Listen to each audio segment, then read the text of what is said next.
காலையில இந்த வீட்ல 3 பேரும் இந்த வீட்ல எல்லாரும் நடந்துக்கிற விதத்தை பேஸ் பண்ணி சொல்ல முடியாது. நீங்க 3 பேர் யார் என்ன I'm not okay with 2. I'm not okay with நண்பர்கள் அனைவருக்கும் வணக்கம். இன்னைக்கான செகண்ட் ப்ரோமோ வந்துருச்சுங்க.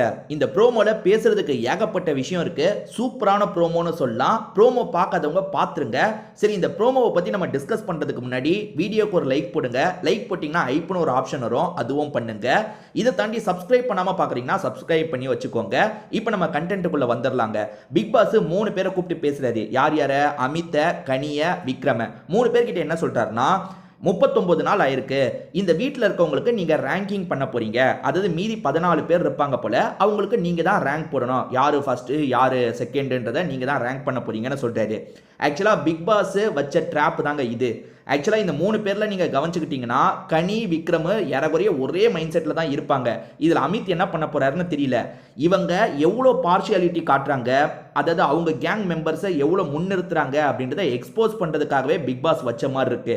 அதே மாதிரி இப்போ இவங்க ரேங்கிங்லாம் போடுவாங்களா, ஏகப்பட்ட பேருக்கு அந்த ரேங்கிங்கில் உடன்பாடு இருக்காதா, இது சனி ஞாயிறு இஷ்யூ ஆகும். விஜய் சேதுபதி பேசுவார். திரும்பி அந்த கேங்கை இவங்க விளையாடுறதை எக்ஸ்போஸ் பண்ணுறதுக்காகவே பிக் பாஸ் கொடுத்த மாதிரி தான் எனக்கு தோணுது. நீங்கள் நினைக்கிறத சொல்லுங்க. ஏன்னா யோசிச்சு பாருங்க, இந்த 3 பேர்ல கனி எப்படியும் மீதி 2 பேரை இன்ஃப்ளூயன்ஸ் பண்ணிடுவாங்க. அதாவது கனி யாரை நினைக்கிறாங்களோ அவங்க தான் வர மாதிரி கனி வந்து அதுக்கேற்ற மாதிரி பேசுவாங்க. உதாரணத்துக்கு, எனக்கு ஃபர்ஸ்ட் இவர் தான் தோணுது, நீங்க என்ன சொல்றீங்க? எனக்கு செகண்ட் இவர் தான் தோணுது, நீங்க என்ன சொல்றீங்க?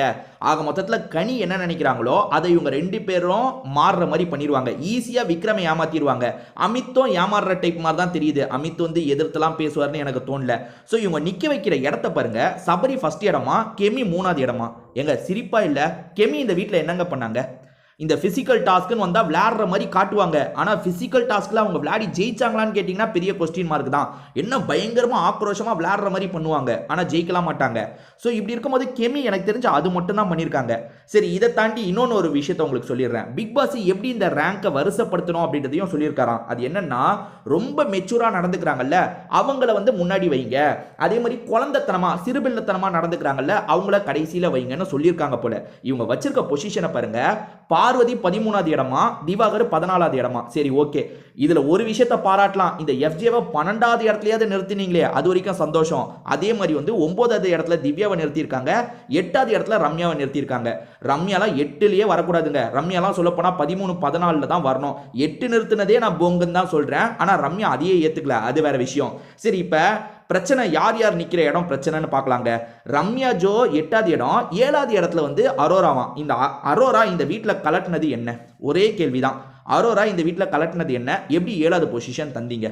அதாவது பார்வதி திவாகர் வந்து 13, 14வது இடமா, அரோரா வந்து 7வது இடமா? என்னங்கடா நடக்குதுங்க? இப்ப சாண்ட்ரா 4வது இடம் கொடுக்குறீங்கன்னா என்னால ஏத்துக்கவாத முடியுது. ஏன்னா சாண்ட்ரா வந்து வந்த கொஞ்ச நாள்லயே ஒரு பெரிய பர்ஃபார்மன்ஸ் பண்ணியிருக்காங்கன்னு புரிஞ்சுக்க முடியுது. 4வது இடம் கூட ஓகே. பிரஜினுக்கு 5வது இடம் கூட ஓகே. ஏன்னா பிரஜினும் கொஞ்சம் பேசுறாரு, நல்லா இது பண்ணிட்டு இருக்காரு. ஆனா எந்த அடிப்படையில சபரிக்கு ஃபர்ஸ்ட் இடம்? அது எனக்கு குழப்பமா இருக்கு. சுபிக்ஷாக்கு ஏன் செகண்ட் இடம்? சுபிக்ஷா வந்து 6, 7, 8 இப்படி தந்திருந்தா கூட ஓகேன்னு ஏத்துக்கலாம். சுபிக்ஷாக்கு எந்த அடிப்படையில 2வது இடம்? கெமி இந்த வீட்டில் என்னங்க பண்ணாங்க? நான் உங்ககிட்ட கேட்குறேன். நீங்கள் ஏதாவது கெமி பயங்கரமாக பண்ணியிருக்காங்கன்னா சொல்லுங்க. ஏன்னா கெமி வந்து பயங்கரமாக பண்ணுற மாதிரி காட்டுவாங்க. ஆனால் நீங்கள் யோசிச்சு பாருங்க, இந்த 39 நாள் கெமி 4-5 இடத்துல தான் கண்ணுக்கே தெரிஞ்சிருப்பாங்க. கெமிக்கு தெரிஞ்ச எல்லாமே பார்வதி மட்டும்தான். நாமினேஷன் எப்போ திடீர்னு தூக்கத்தில் எழுப்பி நாமினேஷன் பண்ணிட்டு வாங்கன்னா போய் பார்வதியை சொல்லிட்டு வருவாங்க. அவ்வளோதான் கெமியோட கேமே. கெமியை 3வது இடத்துல கொடுத்தது என்னால் ஏற்றுக்கவே முடியலங்க. நான் கானா வினோத்து எனக்கு பிடிக்கல. கானா வினோத்து மேலே எனக்கு ஏகப்பட்ட விமர்சனம் இருக்குது. ஆனால் கானா வினோத்து கண்டிப்பாக 5க்குள்ளே வரணும். கண்டிப்பாக 5க்குள்ளே வரணும். ஆனால் கானா வினோத்தை 5க்குள்ளே கொண்டு வரல. இதெல்லாம் போங்கா இல்லையா? யோசிச்சு பாருங்க. அப்போ நீங்கள் எந்த அடிப்படையில் அந்த லிஸ்ட்டை கொண்டு வரீங்க? இதில் பாராட்டலான்னா கனி வந்து இது பண்ணது சரின்னு ஏற்றுக்கலான்னா, ரம்யா ஜோவை 5க்குள்ளே கொண்டு வராமல் கொஞ்சம் பின்னாடி தள்ளியிருக்காங்க. அதே மாதிரி எஃப்ஜேவை 12வது இடத்துக்கு தள்ளியிருக்காங்க. இதை வேணா நான் ஏற்றுப்பேன். மற்றபடி இந்த சபரியை ஃபர்ஸ்ட் தந்தது, கெமியை 3rd தந்ததெல்லாம் என்னால் ஏற்றுக்கவே முடியாது. எல்லாருக்குமே ஒவ்வொரு கருத்து இருக்கும்ல, அவங்களுமே பேச ஆரம்பிக்கிறாங்க. முதல்ல பார்வதி பேசுகிறாங்க. 13வது இடத்த பார்வதிக்கு தந்திருக்காங்க. இந்த இடத்த என்னால் ஏற்றுக்க முடியாது. பார்வதி சொல்றது அதுதான். பார்வதி தான் முதல்ல இதை ஆரம்பிச்சிருக்கவும் வாய்ப்பு இருக்கு. என்னால் இந்த இடத்த ஏற்றுக்க முடியாதுன்னு ஆரம்பிக்கிறாங்க. அடுத்ததா ரம்யா ஜோ, அவங்க கூட்டத்தையே சேர்ந்த ரம்யா ஜோவே எதிர்த்து பேசுறாங்க. என்னோட ரேங்கிங்கை முடிவு பண்ணுறதுக்கு நீங்கள் யாரு? நீங்கள் யாருன்ற மாதிரிலாம் கொஸ்டின் பண்ணுறாங்க. ஆப்வியஸா அவங்க என்ன பதில் சொல்லியிருப்பாங்கன்னா, நாங்க முடிவு பண்ணலாமா, பிக் பாஸ் தான் முடிவு பண்ண சொன்னார்னு சொல்லியிருப்பாங்க. என்னதான் இருந்தாலும் ரம்யா ஜோ கேட்கறாங்க, ரம்யா ஜோ 8வது இடம் எப்படி தருவீங்கன்னு கேட்கறாங்க. சொல்ல போனா உனக்குலாம் 8வது இடமே தந்திரக்கூடாது. அதுதான் என்னோட கருத்து. உங்களோட கருத்து என்னன்றதையும் சொல்லுங்க. இதை தாண்டி வேற யாரெல்லாம் பேசுறா? நிறைய பேர் பேசுறாங்க. திவாகருக்குமே 14வது இடத்தை ஏத்துக்க முடியல. கமருதீன் கிட்ட என்ன சொல்றாருன்னா, அவங்களுக்கு வேண்டியவங்களுக்கு மட்டும் முன்னாடி பிளேஸை தந்துட்டாங்க, அவங்களுக்கு வேண்டியவங்களுக்கு மட்டும் முன்னாடி பிளேஸை தந்துட்டாங்கன்னு சொல்லிட்டாரு.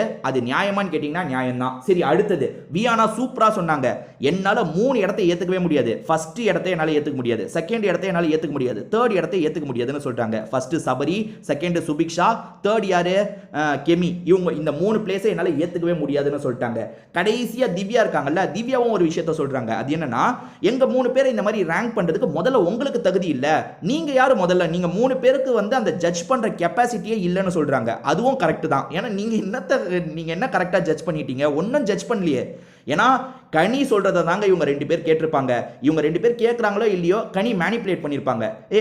இதுதான் கரெக்டா இருக்கும், இதுதான் கரெக்டா இருக்கும் அப்படின்னு மேனிப்புலேட் பண்ணி இந்த விஷயத்தை கொண்டு வந்திருப்பாங்க. சபரிலாம் ஃபர்ஸ்ட் இடத்துக்கு தகுதியே இல்லைங்க. சபரி என்னத்தை ஆடிட்டாரு, ஆடி கிழிச்சிட்டாரு சபரி. கெமி என்ன ஆடி கிழிச்சிட்டாங்க. நான் சுபிக்ஷாவை கூட ரொம்ப அட்டாக் பண்ணல, ஏன்னா சுபிக்ஷாவது கொஞ்சம் ட்ரை பண்றாங்க, அவங்களுமே பெருசா பண்ணல தான். அதாவது 2வது இடத்தெல்லாம் நான் ஏத்துக்க மாட்டேன். இந்த ரேங்கிங் ஆர்டர் கரெக்டான்றதை நீங்க சொல்லுங்க. உங்களுக்கு என்ன கருத்து இருக்கு அப்படின்றத எதுனாலும் சொல்லுங்க, நான் கேட்டுக்கிறேன், நான் பாத்துக்கிறேன். திரும்பி வேற ஒரு வீடியோல பார்ப்போம்.